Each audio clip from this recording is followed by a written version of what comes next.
Hey everybody, it's Prajesh here. And Tane here.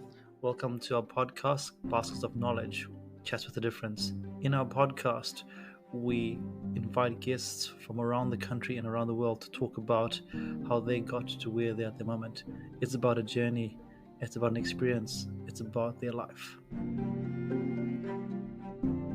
Kia ora koutou, everybody. Welcome to another episode of Baskets of Knowledge. This is episode 114, I think, but hey, it could be episode 1 for you, depending when you are listening to it.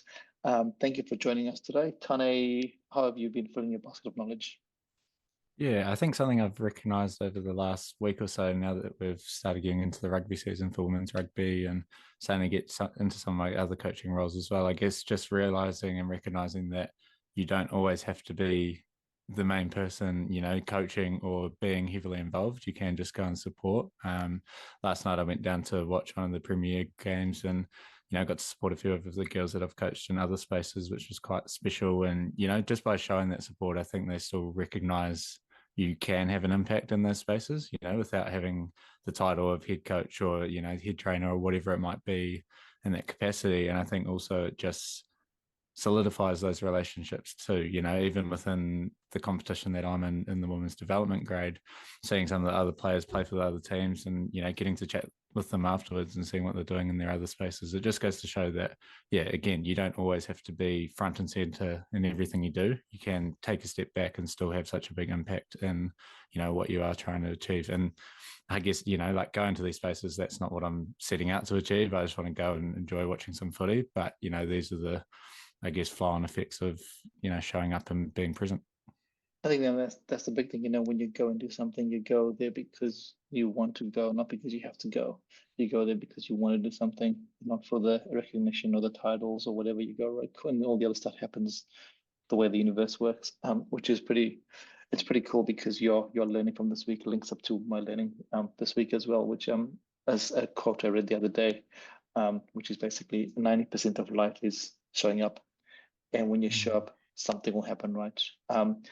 Lots of times we choose not to show up to things because of whatever reason, and then nothing happens. But when you start showing up for things, we're not saying it's going to be a good thing or a bad thing. Something happens whenever you go somewhere. Something will happen. You might meet a new person. You might go, "This is not my jam." But if you don't ever show up, nothing ever happens. So, which links really cool back to what you've just said before. You just showed up yesterday for the game, no agenda, just wanted to watch the young Wahine doing their thing, and things happen. So, and I think the more I reflect about it, is the more I think about how many opportunities we don't take because we don't even bother showing up. And, I think that's been a theme of our guests over the last, year or so, that they've all showed up, whether it's putting an application in or whether it's chatting to somebody. So, that's a learning for me. And I think it's a learning that I think we should try and embrace that, when you think about what's stopping you, question that the reason. Is it because you are afraid, or what is that reason? That 10%, what is it? So yeah. But hey, that's us. We can keep bantering forever, as our regular listeners know. If you want to do that, listen to one of our episodes where it's just the two of us and you can hear our voices for an hour. Happy days. But we're not here for that there. As you know, we scour the country and scour the world to find people that we think we are interesting and amazing. And as we always say, we think everyone is amazing, everyone is interesting, everyone's got a story to tell. And we obviously can't interview everybody because people run away from us, but that's cool. But also, we'd love to do that there. Today's guest is someone that I think both Tane and myself think is a fantastic human being. We both had the privilege of working with them in different roles. I personally have watched from afar as they have done what they've done, and it's been pretty cool. And Tane, I guess you've worked with our guests, which gives a whole different insight. So we're pretty honored and privileged to have on our podcast today Salma. Welcome to Baskets of Knowledge. Well, thank you for having me. It's such a privilege. Thank you. I think the privilege is ours. So thank you so much, especially in your busy time. Selma, for our listeners who don't know anything about you, do you want to let them know who you are and what you're doing at this moment? Yeah, of course. So, kia ora koutou. Assalamu alaikum. My name is Salma. Born in Jordan. Moved to New Zealand when I was 2, but originally whenever I get the question, where are you from? I always answer from Sudan, which is where my bloodline leads me to. I recently graduated from Otago Uni in December with a Bachelor's of Pharmacy. I do notice you have quite a few of my cohort on your podcast. And currently, right now, I'm back home in Palmy North. completing my internship in pharmacy in community pharmacy. So that's where I'm currently at the moment. Awesome, man. You know, wherever you're at the moment is you've got a story to get to where you are. And, you know, I'm just going to go straight into it because your intro already has got lots of awesome questions. So, born in Jordan, moved to New Zealand, but bloodline from Sudan. What is that like for you? And I asked that question because I have people always ask me the same questions, where you're from, and I'm like, oh, this is an interesting question. How do I answer this question here? So obviously for you, there's lots of deep layers there, and yeah, let's explore that avenue there. So, let's talk about growing up. Your Sudanese heritage and then moving into New Zealand. You know, what is your family story in that, I guess? Yeah, no, thank you for asking. That question, where you're from, is not an easy one to answer, I feel. Because what exactly do you mean where I'm from? Depending on what you're asking, my answer will be different. Being my journey or my family's journey coming here to Aotearoa, New Zealand, is I I think a lot of people who have immigrated to this country might be able to relate as well. My dad, he left Sudan in the 90s because he could just see politically the direction that the country was going in was not very good. And he left at a good time. He left at a good time and he ventured off to Turkey, did some traveling, and he came across someone there who offered him a job to work in a farm. So my dad, he's a vet. He graduated with his doctorate in vet in Sudan. So started his life in Jordan, married my mum, had me there, and I was there for about a year until we moved off to Oman. And we were there for another year, and then we came to New Zealand.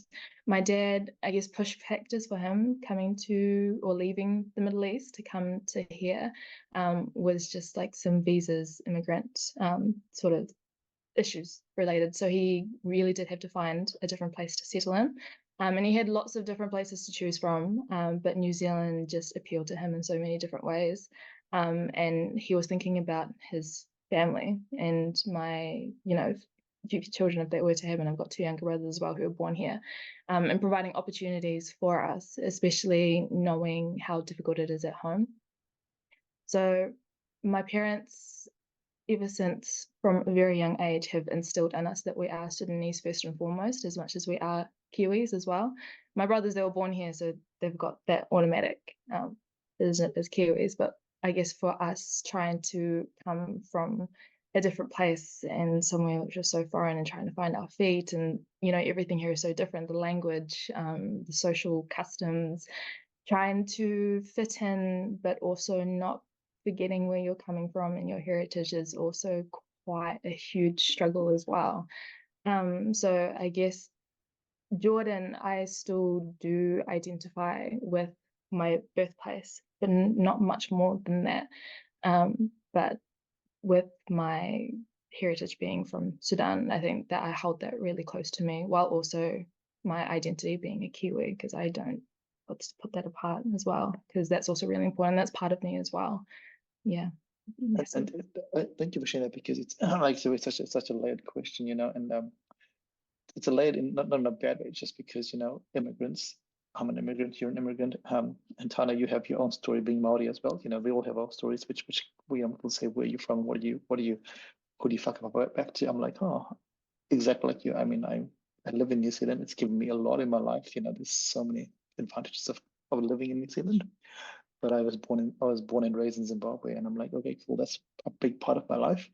But I'm also ethnically Indian, which is also another part of my life. So very similar to your strand, your ethnic or your bloodline links back to a place where you weren't born, but now you live in a place where you weren't born or you weren't raised. It's so layered, but it's really cool. And I think the advantage for us is that we get to embrace all of those cultures, but at the same time, how do we navigate that in a world that is so crazy diverse and where people base their judgments initially on what you look like straight away?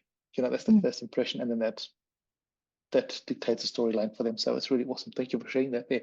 But a question I have for you is Oman, Jordan, Sudan, Turkey, all crazy, super multicultural, in terms of the kinds of people that are there. Palmerston North, what is that like for your family? I mean, obviously you're young. Yeah. For those of you that don't live in New Zealand, Palmerston North is a tiny, I'm going to say tiny, is a small city in in between Wellington and New Plymouth and Wanganui. I don't know how to say it, but Yeah, yeah. What is that like for you? yeah, no, absolutely. Palmy, you can imagine when we moved here in the early 2000s, the ethnic demographic. We So Palmerston North now, I would say, is very ethnically diverse. I think we've Yes. grown a lot for a small or a big town, small city. We actually do have a lot of like different cultures and ethnicities and a lot of diversity in a small place. But in the early 2000s, that was not the case. We were one of very few in the city, and that was a huge struggle. That was tough. And I found like the community, the Muslim community, the Arab community, the African community, we really had to stick together because, like, who else would be able to understand us and, our struggles of also trying to navigate ourselves through this different country while also not losing ourselves and our background at the same time. So I won't lie to you, it was tough. If I were to think back to, um, I don't remember this, and thank goodness I don't. I was too young to remember. My parents, they first tried to get me to go to kindergarten that was close to us, because all of the other kindergartens I wasn't able to get into. And they put me on the waiting list for Massey when my dad was working to continue with his postgraduate studies in vet. So I went to a kindergarten that was not too far from my house, and I did not last longer than a week. And Oh reason well. being was the kids. The kids obviously treated me differently. They've never seen anyone with dark skin before and curly hair. And the teachers weren't doing anything about it. So my parents were like, the best thing for me to do, like for us to do for our child, is to take her out of that environment. So I became a couch potato. I was watching all of the shows on TV. But, like for someone who is 2.5, no more than 3, for that to be, their experience, to not, my parents, they really were trying to find me somewhere where I can stay safe while my mum was busy with other things, my dad busy with work, and ultimately having to take me out because of that is quite heartbreaking. Luckily, I was accepted into a different kindergarten much later on, and my experience was a lot better. But to hear that for someone as young as 2.5 is quite sad. And my experience with primary school was also really tough. I was very much, there was only one other Māori kid, and the rest of the school white. And I stood out obviously, and it was hard. Self, the things I didn't notice, I noticed from a very young age that I was different from everyone else. So if you ask that question to other people, when did you notice, like, um, the realities, or like how different you might be to other people, they might answer that question, that they realize that much later on in life. But I was made to realize that quite young, the harsh realities of the world. I hated my skin. I hated the texture of my hair. I very much wanted to be like everyone else. I wanted to fit in, and I tried my best to hide, but I couldn't. So that battle of self-acceptance, and being able to be proud of who I am and where I come from, took me a long time, but when it finally hit, it really did. But as a young person growing up in a country or a city, where you don't really see much of yourself, it's quite isolating, it's quite lonely. And it's Yeah. really quite challenging. So that's thank you for sharing that, because I know that's a struggle, especially when you're so young. If you think about young people, we have no agenda, no story, no history, but our story is dictated by the people around us, who are normally our parents or our guardians.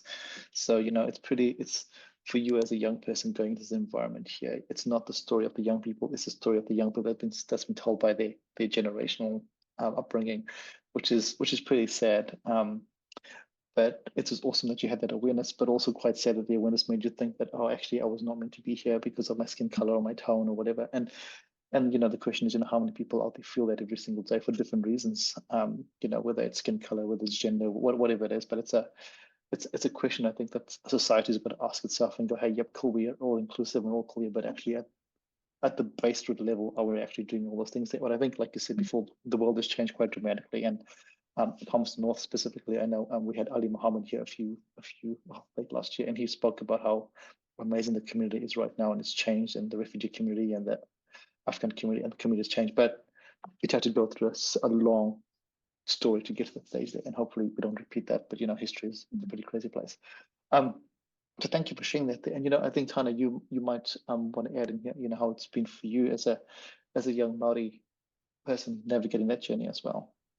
Yeah, I think it was definitely an interesting, I guess, place to navigate. Yeah, in primary school, I think I wasn't as aware of it because we did have quite a diverse primary school. But I think as I went further into my education, and probably particularly in high school, as I started to go in more of an academic light and not have many other Māori students in the academic classes, it did feel like these two realities of where do I fit in and where do I transverse. But I think also trying to do so that everyone was treated equally. And I think, obviously there's other bigger issues in terms of education in itself, but I think, having that realization that, like when I would play sports, I would be with different types of people. And then when I was in the classroom, I was with different types of people, and how you navigate that and how you're aware of it. And I think, I think the biggest part to start off with is just being aware of it. And then it's how you create those relationships in the different spaces so that it is respectful of everyone's upbringing. But I think also,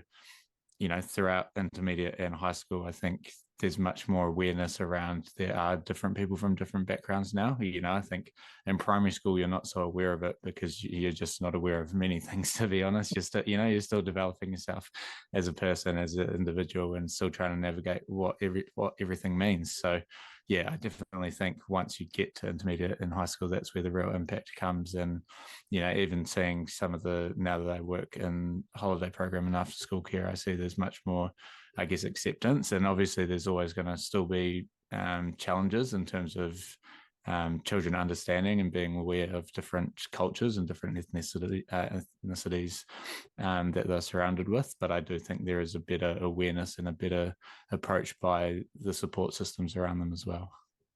Yeah, and like you said, awareness precedes change, and as you become more aware, you start changing. And also, let's not also lie. We also have our own prejudices as well. We have our own biases as well. Stories that we're told as well. It's always good to say, hey, other people, but we have the same stories that are told. And I have stories that were told about people that are different skin color. That was my generational stuff, and you have to also navigate that and go, hey, wait a minute, it's not just us versus them. It's also me versus me as well. And that's another dialogue that you have to have with yourself, which is crazy awareness. And it's always easy to blame, but also something we look back and go, hey, what about me and what I'm seeing out there. Salma, so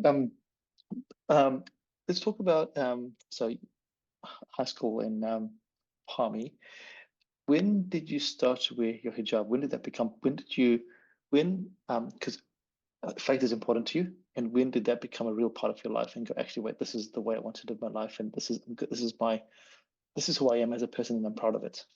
No, very good question. I feel like each time you ask, each hijabi has their own hijab story. My parents were very good from a young age to instill that faith, the Islamic faith, into practice from a young age. So I had that desire and connection from young.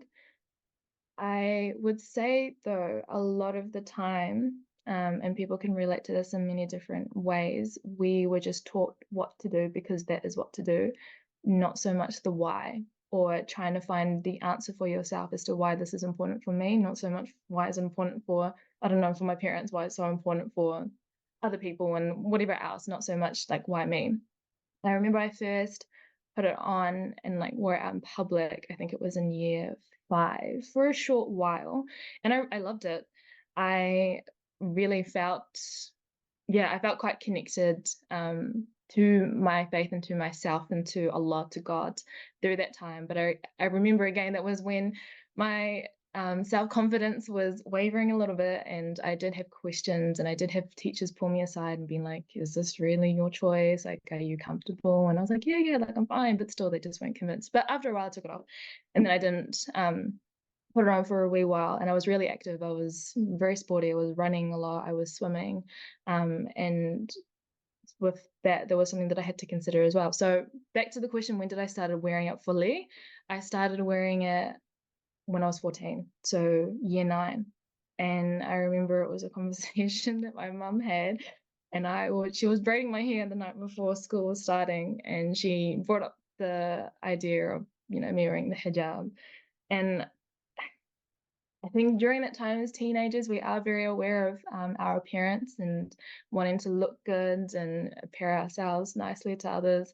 And I was just like, if I wear a scarf around my head, like, I'll be not hiding, but like I won't be seen as, I won't be seen as the same as others. And that was something that I wasn't too fond of at the time. But my mum kept talking, arguing back and forth, and then I told her, I was like, okay, I'll only wear the hijab if you let me wear that one scarf that you have, and that's the only way. And she said yes to it, and I took her scarf. But I noticed as well, I got the same questions as I did in year 5, like, why are you wearing it? And that time I really struggled. I didn't know how to tell people other than like it's expected of me in my faith, to cover myself. But I thought it was more important, like I had to ask myself, I'm like, why am I wearing this? And I had to do my research. That was the first time where I was like, I'm actually going to try and build my own connection with God, without it going through my parents, or like actually trying to figure out the whys for everything else, not just because I have to. And it didn't take me long for me to realize why it was so important. And I fell in love with the idea, and I've been wearing it ever since. So that was my hijab story. It kind of started with my mum telling me to do it, and then later on, it didn't take me that much longer for me to fall in love with it. And I truly see it as a part of myself.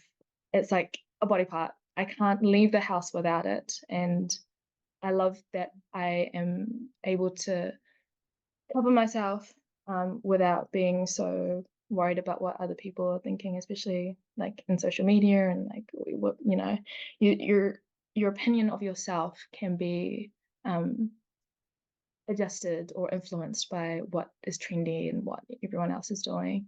But I think the confidence that you have with yourself and being able to not compare yourself to others, but be happy and content as to where you are and who you are as a person, I think is really, really important.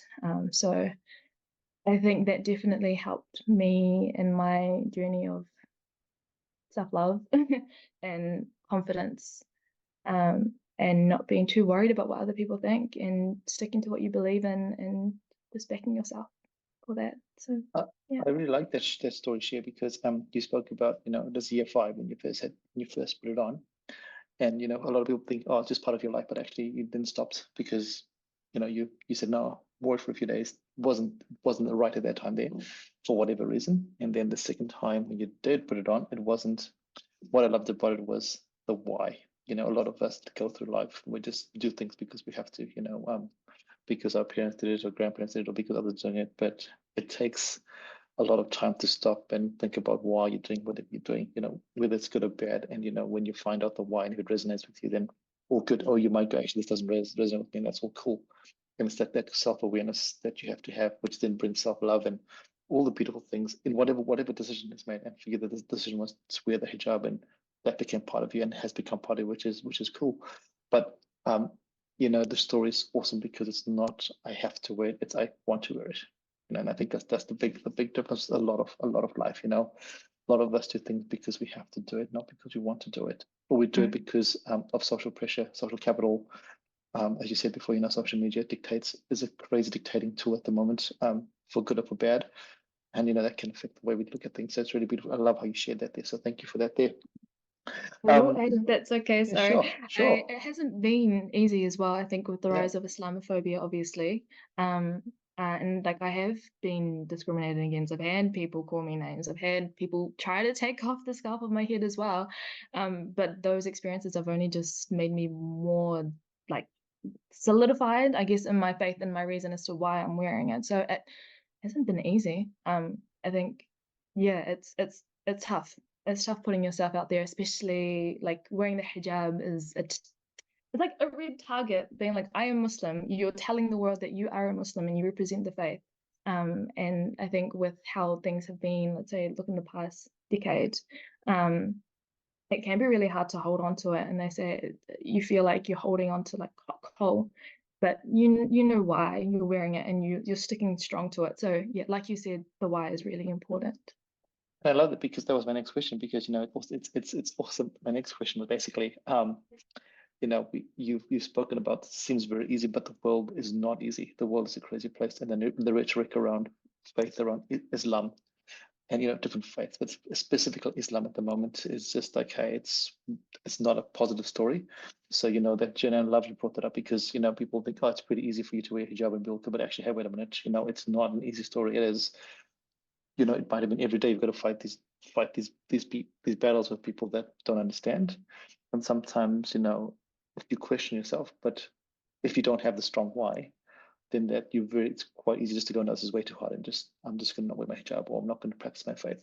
But what you also said, really, really hit home, was the fact that, in some faiths, like in Islam and in Judaism, when you wear things that show your faith straight up, it's basically, hey, this is my faith. Whereas in some faith, if we take speaking out of line here, but some faiths you don't have to wear anything, and you can believe what it is, and nobody's going to know the way you feel or the way you think, because there's no outward gesture, outward approach. So yeah, I'm glad you mentioned that bit there, because that's the truth. That's the story that you and your family and your father, and I guess other people that practice the faith, that is in the media for.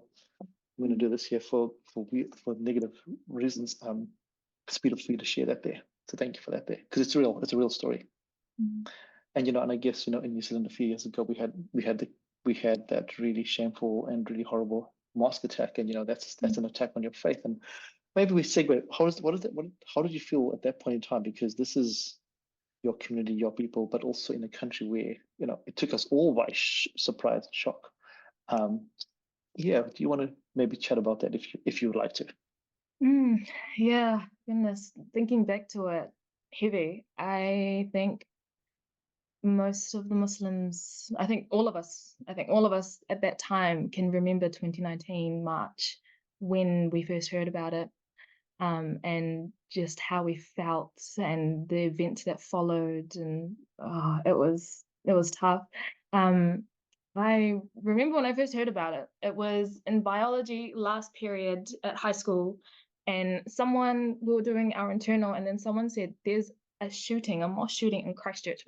That's a sentence that you never thought you would ever hear. Like, that's bizarre. That can't be happening. And even we saw it on like the news articles on I think One News or whatever were following it live, and we just had our laptops and we're following that. But it didn't look real. Went back home, and the first thing that I saw was my mum watching the TV, breaking news. And then that's when it hit.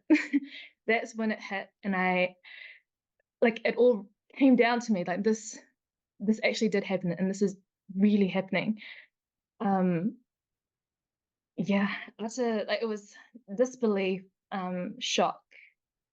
And I think as a nation, we were all really taken aback. Like, how did this happen? How, like, why did it happen?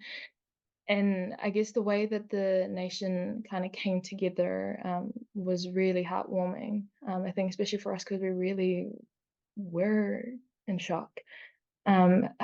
In that week, that year, my last year of high school, I was a head prefect. I was head of communities. And I guess, again, with me being a proud, visible Muslim, I guess when stuff like this happen, well, not that it does happen often, but at the time, me having that role, they kind of put the roles of me just to lead the school through it. And I, at the time, was very happy to do it. I was like, I don't see anyone else who can do it more than myself, as, this is my people, and I think I can do my best to represent all of that. But I was very much in autopilot mode that whole week. I was looking after people, especially the young girls, the young Muslim girls as well. And I really put my own feelings aside and focused on, okay, how can I look after the young ones? How can I also lead the school to, respond in a most appropriate way? And that week it was just bang, bang, bang, bang. And then Friday, because Friday for us is a blessed day, we went off to the mosque, the masjid in Palmy, and we walked together as a group. There was like quite a few of us, and we heard the adhan, the call for prayer, and then that was when all the tears just came out. And the whole time, yeah, it was. We all hear it. We all like remember that time very fresh in our minds. Um, it was the way that the country kind of responded that we also do remember. But I remember there was a conversation, like the topic of how did we let this happen? And I feel like a lot of people um, who come from a minority group, especially as Muslims, Islamophobia was on the rise, and like as people who are, seen as different, we do get those, discriminated comments or whatever else. So things do slide under the rug. It was only about time that something did happen that kind of woke us up and be like, hey, we actually do have a problem in this country where there is racism, there is discrimination. It's not in our face, but those who experience it really do. It's real. And I think that was the first time where the nation finally was able to address that. So I think for everyone involved, this whole country, it was a big moment in our history. Yeah, it was a big one for a lot of reasons. For I guess the first reason is how did this happen in New Zealand? But I really empathize and relate to the fact that you talk about being discriminated and racism in New Zealand. I always tell people, in South Africa, for example, during the apartheid regime, my parents always tell me about, my dad told me about this. You just knew where you stood. I'm not saying it's correct, but it was, if you were a certain color, you can't do this. It was in your face, right? There was no subtle. It was just bang. And I said in New Zealand, it's a little bit different. We say we don't have racism, but it's the subtleness that is actually worse than the blatant. So like, at least when it's blatant, everybody just goes, this is it, and it's real, and everyone knows it happens. But when it happens subtly and people refuse to accept it and say it doesn't happen, that to me is, as a person of color, I just think that's even worse. But that's just my own experience, my own journey. But thank you for sharing that there, because none of us can empathize what actually happened for a Muslim community unless you're in that community, that faith there, and everyone has their own story around that time there. Yeah, so I know it is a heavy topic, but thank you for bringing that there, because there were so many layers there. But I'm going to shift it to a lighter topic now, because we've gone a bit heavy. You mentioned something that I think is really, really beautiful. Is you were head of community at school, and that has been something that has been as part of your thread, I guess, through all the time that I've known you. That community, has been something that is, it could be just by chance, but you've been a community builder by being a subwarden and RA, then to being a lead at the Student Impact Studio. When did you realize that this is actually, was there, I mean, this is a hard question, were you naturally drawn to building communities, or is it something that you just, because you were in the role, that it became something, hey, this is cool? A very good question. I remember in year 12 when they were putting out applications for head prefects. There was a fire in me that really wanted to go for it, not for the title itself, but for the people. People are a huge passion of mine. And I think, and the power in the collective, I think as well, is something that I really truly do believe in. And having good leaders that are able to lead people to success, or to realize, realizing their potential and all of that. And I think with my experience growing up with discrimination and trying to fit in, but then also realizing that I'm just enough as I am and I don't need to change myself. And representation matters as well.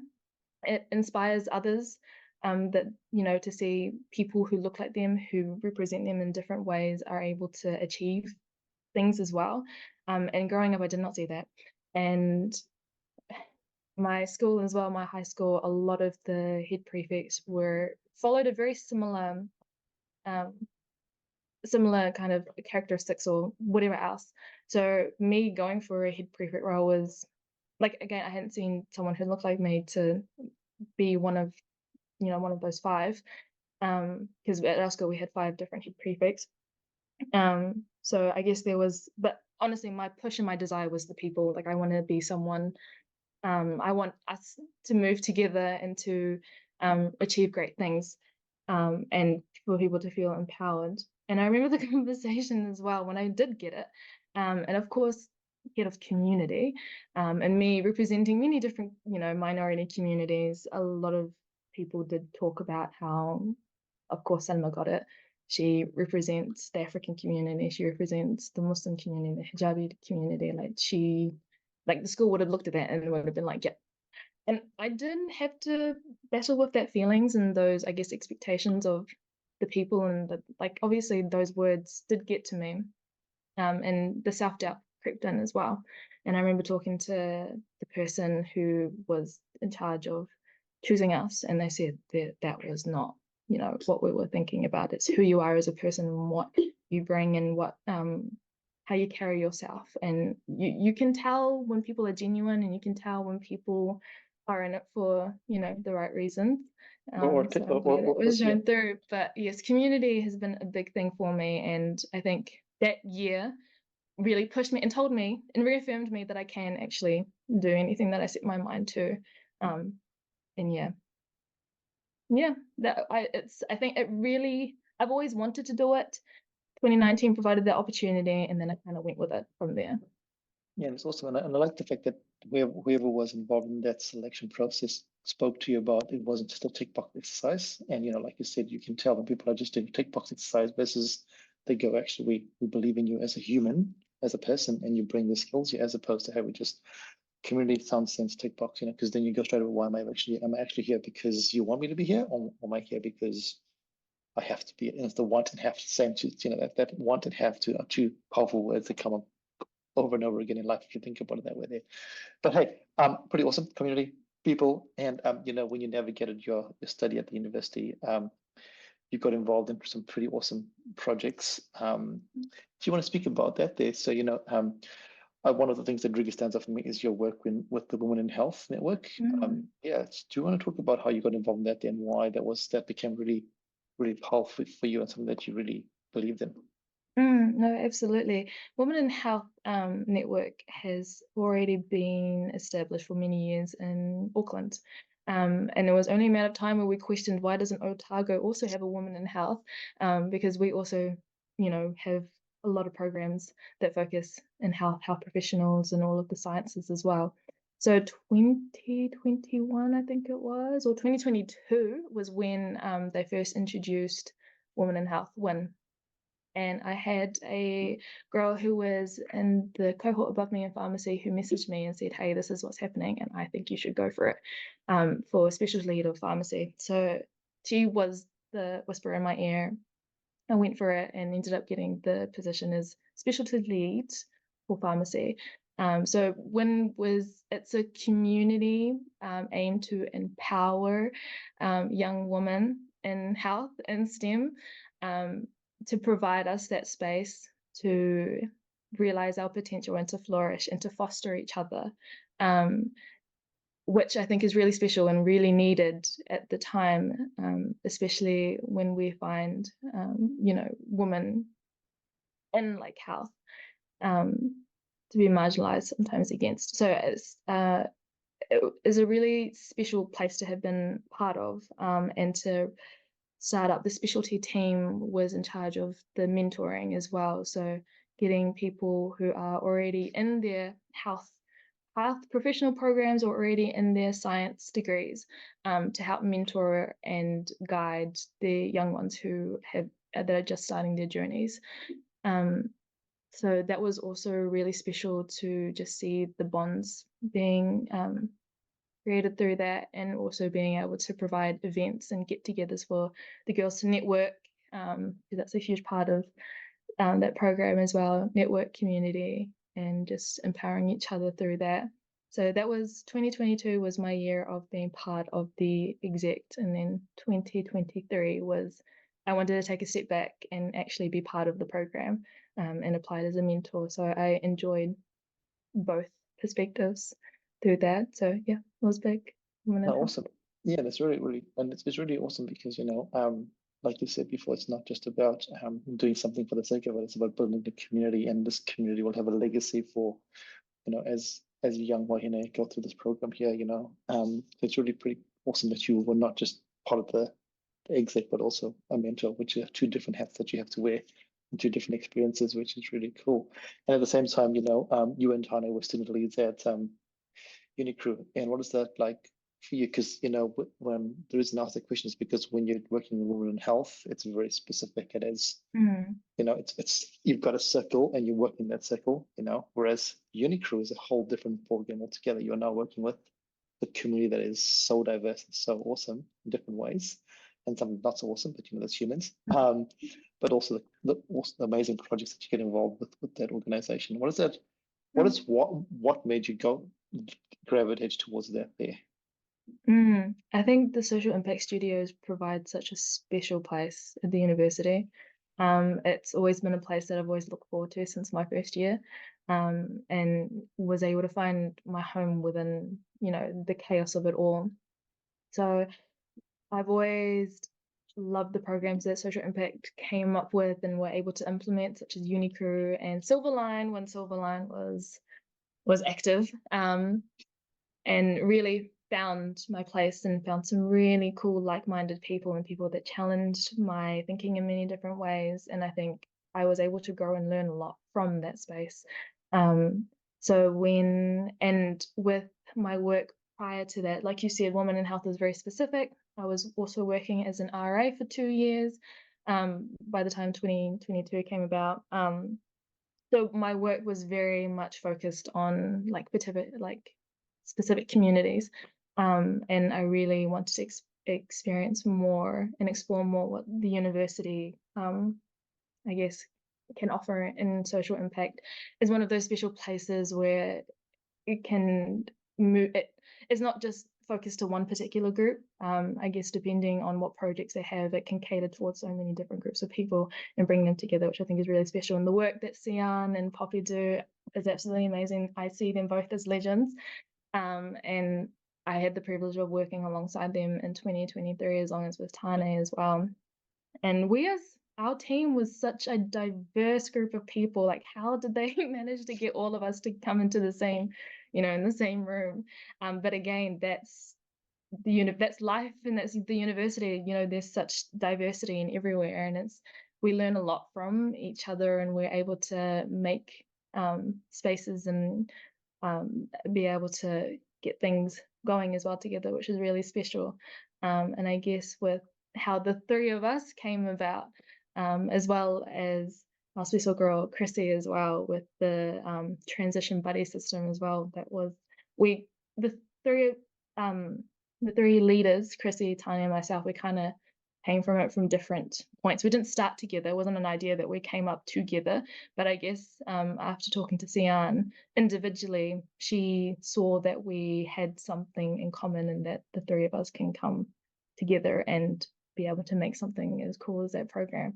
So I think the way that I ended my university time with the Social Impact Studios was incredible, and I really, really loved it. I think it really felt like a home away from home with the people that were there and the things that they were doing and all of that. I was challenged in many different ways, but I guess that there's some beauty in that, the lessons to be learned from the growth.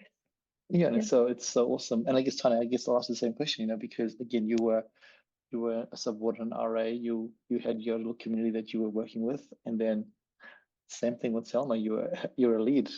What drew you to that? And the reason, before I would say what I want to talk about is the thread that Selma, you spoke about community, you spoke about challenges, which is pretty cool. And challenge comes in any space, but challenge also brings, like you said, at the end, big growth, which is, it's hard. Growth is not easy. Growth comes with challenge. Mm. Yeah, for sure. Yeah. I think, for me, it's always been a passion of people and a passion of giving back. And I think I recognize at quite a young age that it doesn't take much to give back, and yet you get so much from it. And I think probably part of that comes from seeing how much work my mum done, behind the scenes to take us to sport and get us in the community and give us opportunities to do things and always support us. And so I think, creating that environment for other people coming through. And then in the university space, Sian kind of asked the same question when I went in as a social lead, because I guess when I first started volunteering, it was never planned. I'd just show up because I wanted to see what volunteering was about. And again, I thought it was such a cool thing to be able to give back. And, if I had free time, I was like, well, I wouldn't be doing anything else anyway, so I might as well go along. But, I think as I got through it, I started to realize there were certain areas that I was passionate about, but also other areas that I could help drive. And I think, having that initiative and that willingness to provide opportunities for other people, like this transition program, and just get more people into volunteering, to just see what it's about. And I think also trying to change that narrative around as well, because I think as I started seeing other year groups come through, there was a lot of conversations around people going into volunteering because older people were telling them that it would look good on your CV. And I thought that was the wrong message to be portraying around volunteering. I think it should be out of a goodwill. And obviously there's always going to be a little bit of you trying to get something out of it in terms of an impact point of view. But I think, to say that it's just, good to be recognized on your CV wasn't the right feel to it and wasn't the right way to be getting into volunteering in first place. And I think, maybe that is the first push to get more volunteers out there into the space. And maybe that's the draw point you need. But I think those who get into the volunteering space and see the true impact of those who come out realizing that actually it's not about being on the CV or, getting me in a good position. It's really just about giving back because I have the time and I have the capacity. And I guess, students have that great ability to be able to do that because their time is so flexible and because they have that freedom to be able to chip in other areas where as we get into our adult lives and have much more of a structured work schedule, it's much harder to, I guess, get into that space too. Yeah, that's so true. And it's kudos to the two of you, but also to Sion and Poppy for creating the space here. It is a pretty special place. And I'm really proud. I mean, I'm really proud of being when I get going to there. It's so unlike any other space that you go into, because it bucks the trend of the normality of a university space, which is really, really cool. If there's such a thing as a normality of a university space, but you know what I mean.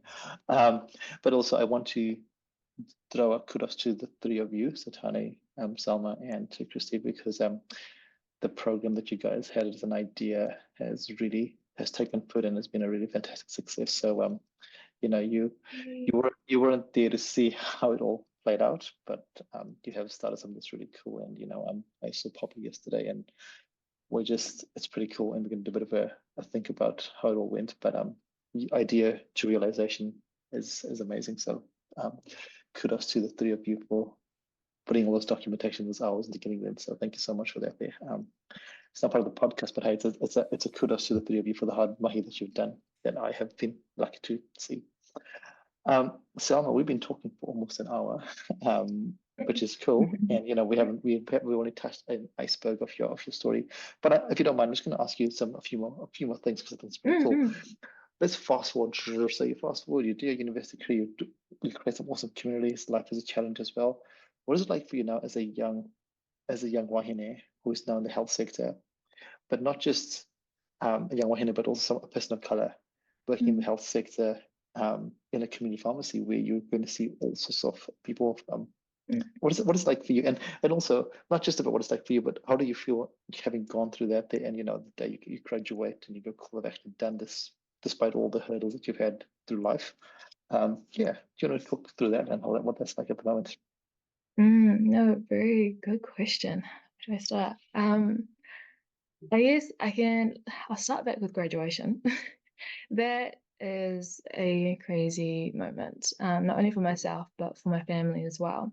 I was not excited for me. I was just like, yep, I did that, even though I shouldn't invalidate all of the struggles and the challenges that I came across because it was really hard to get to that stage. So I'm proud of myself for making it to that fast. But I remember on graduation day, I was just thinking about my family and I was thinking about all that they've sacrificed, especially my parents being away from home. I was thinking about my family from Sudan as well. Currently, we're not living the best of times. And I did struggle with the idea with me, finishing this, doing this, massive achievement in my life. With, and thinking about their current situation as well. But just seeing how happy they were for me, I was like, no, if I can't really celebrate this win for myself, I have to celebrate it for the people, the people that I love and the people that sacrifice so much. So graduation for anyone is a huge milestone, and they should never overlook that at all, especially knowing their journey and knowing, you know, how tough it was, and, you know, embracing all the good things and the not so great things as well about that. And it was kind of like, you know, a nice way to say goodbye to undergraduate times, which is the most unique part of your life. Like, you're never going to have that time where, you know, you're with so many, you know, different groups of people that are kind of going through a very similar, I guess, like wavelength or a similar time period of their lives together at the same time. So that was really special, and I loved the way that it kind of ended with the graduation. And Otago does a very, very special job of celebrating their graduates. So then after graduation, the reality kind of hits you, and you're like, damn, I'm just going to have to be a working woman or a working person from now on. Well, up until, you know, whatever else comes up. But I knew what my next chapter was going to be, which was internship. And I did take a bit of a break before going into it at the beginning of this year. And I think it's been a bit challenging with your own, I guess, confidence with, okay, I've got all of this theory and all of this from university, and then finding that theory doesn't quite match up with reality is also a bit of a shock to the system. Try to navigate through that while also trying to stay on top of assignments and, you know, expectations, and trying to present yourself in the best way. With my workplace, I am the only woman of color, but there's another, is one of the pharmacists. He is a person of color as well. He's from a different part of the world, but again, I think both him and I were able to relate in the struggle of, you know, being someone, you know, who visibly looks a bit different to others, even though we know our story, we know where we come from. But again, how that might be perceived by other people. And I think one thing that I have had to take on, whether that's a good thing or not so good thing, because of, you know, me being a Black hijabi, that not many people within, you know, the city see that often. I take on, you know, whatever their perceptions of my people might be, my actions and my words can change or influence in a way.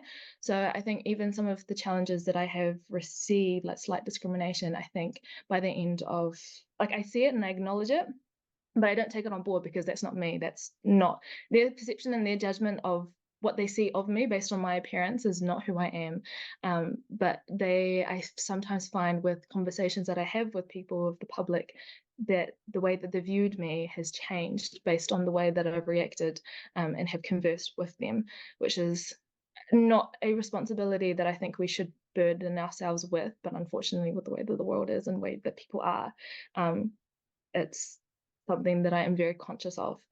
So it has been a struggle being a person of color working in health. I think having to prove myself coming from a student to a young professional now is really weird.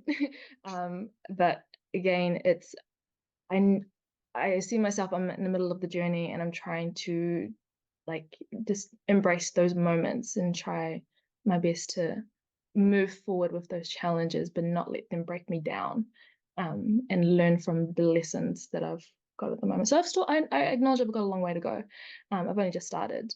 But I think, again, like we said, that self-confidence and knowing yourself and knowing that you are capable, no matter what. I think I've had to practice that a lot, a lot of self-talk, to keep going. Yeah. And that's so beautifully said, because, you know, there's so many. It's not just, if we break it right down, the first thing is you're a fresh grad, so that's a challenge right there. You know, fresh grad, like you said before, the theory to practice, that's like, well, that's pretty challenging. It's your first time working in a space like that there. And then you have the other layer of being a young female, because that comes with its own stereotypes, its own perspectives. Then a young female of color, home stereotypes, perspectives, and then a young female of color of a certain faith. So, you know, as you said, it's all these layers that come in through, and, you know, we can't control what other people think. And I love the way you said it there. But it's very easy for us as humans to take that on if we're not aware. You know, this happens to all of us. We're all human. You know, if someone says something, we'd like to think that we brush it off. and we do brush it up, but sometimes it just niggles at the back there. But we're all humans. But it takes a lot of awareness to go. Actually, I'm not really worried about that there, and that takes time, and it is a challenge. And as you said, it's early in your journey, but the awareness, it's always about awareness. Awareness precedes change. But also, the one thing that I have really enjoyed about this the story so far, both from you and Tana, is which is ridiculous. At the start I said my learning from this year was 90% of life is showing up, and for both of you, you showed up in lots of ways. From showing up to wearing a hijab, showing up to be a community leader, Tana from showing up to to be another leader with another community. If either of you hadn't showed up, none of this would have happened, right? For whatever reason, right? So it's a really crazy full circle moment that that 90% of life is showing up, and then whatever happens happens. And I guess for us, every single day, showing up at work, showing up at the after school program, showing up in what I do. You don't show up, you won't know, you won't grow, you won't see those things there. So it's really, really beautiful. Tony, any questions before we ask our powerful last question of Selma? I think we've got through quite a lot. So yeah, I think the last question is will be a good way to round it off. Yeah, Selma, you've shared some amazing insights today, and I really appreciate it. But we're not going to let you off quite easily just yet. As you know, our podcast is called Baskets of Knowledge, and we invite our guests every week to share a piece of knowledge to put into our basket, for myself, for Tanya, for our listeners. And we invite you to share something to put into our kete. This could be from any part of your life. Well, I've watched, I've listened to your last your podcast from the past, and it is a big question to be asking someone, but also it's a privilege also that you are asking me this question. I've got two. Am I allowed to share two? You can have two because it's public holiday. Okay. Yeah. There's one audio from this Formula One driver named Daniel Ricciardo. Some people might be familiar with. And it goes something alongside of, don't quote me if I don't have a quote word for word, but it's like, enjoy the butterflies, enjoy the nerves, enjoy, the process of, making a name for yourself. And I think from that, reflecting back on my time as a young person in this world, the journey to getting to where you are, and not forgetting, to embrace the journey and to savor some of the moments from that, because you're never going to get that time back again. Thinking about my time at university, there were some really good times. There were some times that I never want to experience again, but again, I'm not grateful for those negative experiences as such, but I'm grateful for the lessons that I've learnt from that I now carry with me. Nothing in life is easy. Nothing in life that's worth fighting for is easy. Like you said, showing up is like such a huge first step. And just being able to prove to yourself that you are capable. So I think, embracing the journey and the moments that come with it, and knowing that it will add up to something great, it will be worth it, all of those struggles. And my next one would be, if you are unsure about something, you are allowed to take your time. I think some people might feel pressured to give an answer straight away. And who knows, that answer might not be, truthful to themselves, but they just feel that I have to give an answer right now. So allowing yourself some space, some time to think about whatever it may be, and with full clarity, and then being able to answer with your truth, I think is really important. I think in this very fast-paced world, we just feel rushed to complete things and to say things. But you're allowed to take a step back, and you're allowed to think about things before you commit yourself to anything, I think would be something I would say. So yeah, I'll leave you guys with that. Those are two really beautiful pieces of knowledge there, and I love them both because they are applicable in every part of life. Embracing the journey, with its ups and downs. As you said before, there's some parts of your life that you wish you didn't have to live, but by living through them, you've learned a lot. If you don't have that, they wouldn't make. I remember reading something somewhere where someone asked a question of somebody who'd gone through some horrific times, and they said, would you have preferred none of things to have happened? They're like, no, because if they didn't happen, I wouldn't have learned about myself. I wouldn't have learned about that. So, it's hard, it's challenging when you go through those trying times, and you always wish you didn't have to go through that. But then it's what you take from there. Which I always talk about this book here.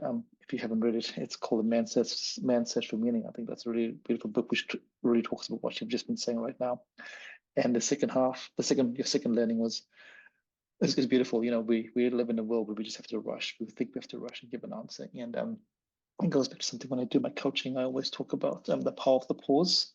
And the pause can be a few seconds, or it can be a few weeks, it can be a few months, but there's no dictating when the pause is. But if you're unsure, just stopping, stepping back, and just embracing the pause and going, all right, cool, what is the answer that I want to give versus the answer that they want to hear?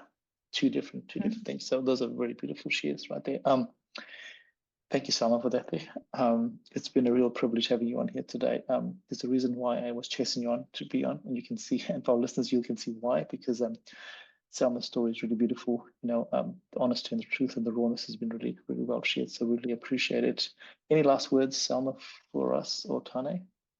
I just want to say, when you first asked me, I was like, why do you want to talk to me? I think a lot of that, imposter syndrome came to me. I was like, I don't think I have anything interesting to give, but thank you to both of you for providing this opportunity. And I think this whole podcast itself, like the essence of it, is really powerful and really beautiful as well, just to hear people's story, because everyone has a story as to where, how they got to where they are. And the impact that you, Prajesh, have had on so many people's lives is incredible. I've heard about your name for so long, and I only had the privilege of meeting and working alongside you last year. But ever since I started university, I've heard this name, Prajesh, and everyone that I've spoken to who knows you just says such amazing, beautiful things. So thank you for all the work that you do, and thank you both for providing the space for the podcast for so many, people from different walks of life to be able to speak and connect to the listeners as well, and hopefully learn from. So thank you. It's been awesome today. No, thank you for those kind words. And this doesn't happen without Tane. So thank you to Tane. So yeah, we can keep saying thank you all day, and we'll be here forever. But it's been a real privilege. To our listeners out there, hopefully you have enjoyed this podcast. If you haven't, please go back and listen again, because I promise you've missed out the beauty and the powerfulness of this podcast. Yeah. Till next time, just remember to keep safe, keep smiling, and the most important thing is don't forget to put something into your basket of knowledge. Till then, take care. Bye. Kakite.